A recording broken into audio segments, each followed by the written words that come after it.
आज वाराणसी में आपका आगमन हुआ था, किस उद्देश्य को, किस पर्पस को लेके हुआ था, क्या कैजुअल दौरा था ये? देखिए, बात यह है, बहुत दिनों से बालाघाट में आया नहीं था और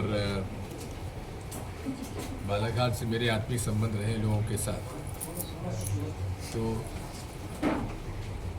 यही सोचकर, और दूसरा ये भी था कि मैं हर जिले में एक आध ग्राम पंचायत में ग्राम पंचायत कांग्रेस कमेटी गठन के बारे में जा रहा हूँ, उसको एक स्वरूप देखने के लिए और वहाँ पे कैसे हो रहा है देखने के लिए।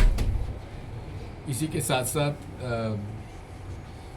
हीना जी के छोटे भाई के विवाह में आ नहीं पाया था पंकज के, इधर डबल मॉडल के बेटे का देहांत हो गया था, इस तरह से अलग अलग जगह जाना था। ये सोचकर मैंने यहाँ पर अपना कार्यक्रम बनाया। ये पारिवारिक निजी कार्यक्रम ज़्यादा है, राजनीतिक कम है। राज साहब, पूरे प्रादेशिक में ये चर्चा का विषय है, मीडिया में भी आ रहा है कि आपने जो राज्यसभा सांसद की सीट से अपने आप को परे किया है, इसके पीछे क्या मकसद है, इसके क्या माने जाए कि भाई?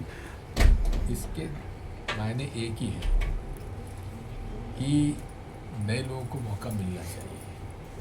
मैं 5 बार विधायक रह लिया, 2 बार लोकसभा में गया, 2 बार राज्यसभा में गया, तो इसलिए नए लोगों को मौका मिलना चाहिए। क्या प्रदेश राजनीति में अब सक्रिय दिखेंगे दिग्विजय सिंह जी 28 की तैयारी के लिए?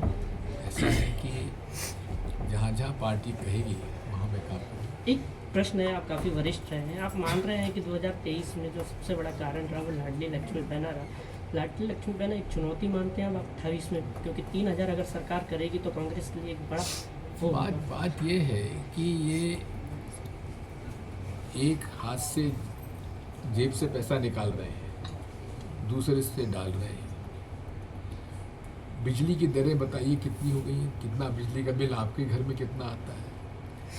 कमलनाथ जी की सरकार के समय बिजली के बिल 100 रुपये, 200 रुपये, 300 रुपये से ज़्यादा आते नहीं थे, आज हज़ारों में आ रहे हैं। इसी के साथ अब किसानों का भी आप देख लीजिए, किसानों की बिजली के जो कीमत है वो बढ़ती जा रही है, खाद महंगा होता जा रहा है, कृषि उपज का मूल्य कम होता जा रहा है, खरीद हो नहीं रही है, मिनिमम सपोर्ट प्राइस पर खरीद हो नहीं पा रही है।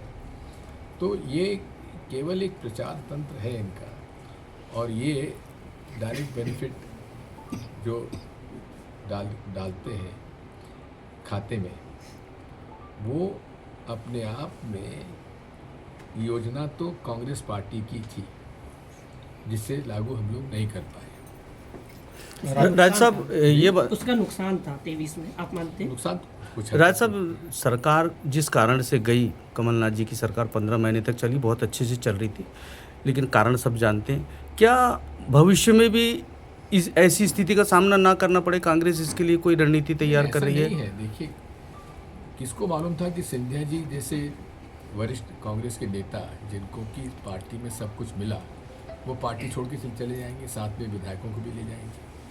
और जिस प्रकार का एक, कहाँ तक सही मैं नहीं जानता, जो राशि का बंटन हुआ है करोड़ों में, ये कभी उम्मीद नहीं।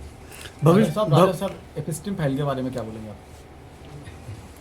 इसका प्रश्न तो सर, एक मत जानना, इसका प्रश्न तो मोदी जी दे सकते हैं, क्योंकि मोदी जी के भी बारे में उसमें फाइल में आया है। राजा साहब, आपने उनके पेट्रोलियम मंत्री जी के बारे में भी उल्लेख आया है। आपने कहा था कि मैं कोई भी राजनीतिक मंच पर नहीं बैठूंगा। माननीय राहुल गांधी जी भोपाल आए थे। बात ये अपने राजनीतिक मंच की बात नहीं थी, जहाँ संगठन का कार्य होता है, संगठन के कार्य के जो मंच बनता है, तो मैं कार्यकर्ताओं के साथ बैठता हूँ। ये पब्लिक मीटिंग थी और खड़गे जी आए हुए थे, राष्ट्रीय अध्यक्ष आए थे, इसलिए वहाँ बैठना उचित था। सर, ये अभी जो वर्तमान में एआई समिट का बहुत बड़ा एक मुद्दा चल रहा है, जो यूथ कांग्रेस ने वहाँ पर जाकर किया, और भाजपा आज मंच से बहुत बयान दे रही है एआई समिट को लेकर, उसके बारे में हम आपका मत जानना चाहते हैं। एआई समिट तो बुलाई गई, लेकिन साथ साथ में इस देश की सबसे बड़ी पूंजी है डेटा।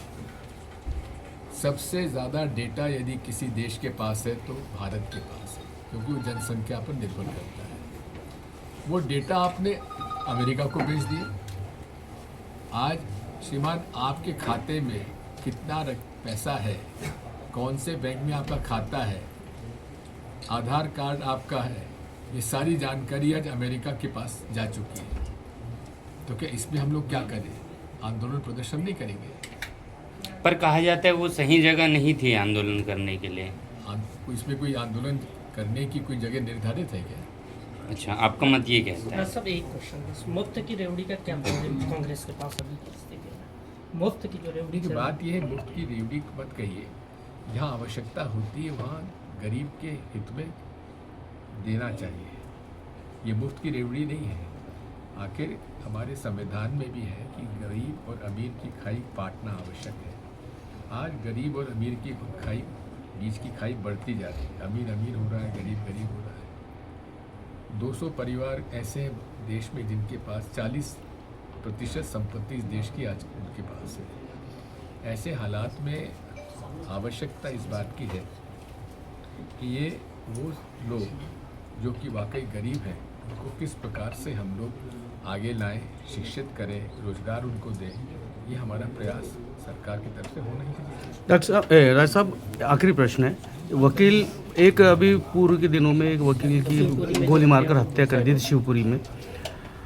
एडवोकेट प्रोटेक्शन एक्ट की मांग की जा रही है। जस्ट लाइक बिल्कुल जर्नलिज्म की भी यही हाल है, पत्रकारों के लिए भी प्रोटेक्शन एक्ट का लागू करने मामले में जर्नलिज्म और एडवोकेट प्रोटेक्शन एक्ट लागू होना चाहिए। हम इसके पक्ष में। ठीक है, थैंक यू।